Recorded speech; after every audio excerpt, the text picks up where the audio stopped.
How to read deleted messages on WhatsApp. Hello guys, this is Atticus and welcome back to another tutorial video. In today's video, I'll teach you guys how you can read deleted messages on WhatsApp.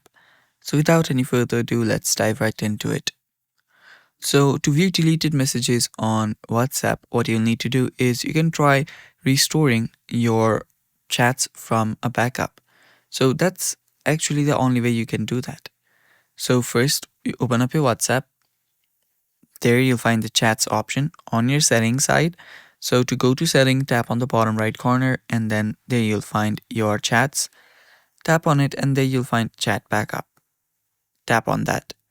Now right here, make sure that you have backed up your WhatsApp chat right before the delete took place. And after the backup is done, you can simply restore from the backup. There you'll find a restore button. Right now there is a backup now button. So tap on restore now button, from which you will be able to restore the previous version of WhatsApp which you just installed back again. And in that version you should be able to find your messages that was deleted. Also, backing up is a really good uh a habit that you can do to keep your data secure, and whenever you lose it you can just back up from the data. And that's all for today's video. Thanks for watching. Stay tuned for more, and bye bye. Take care.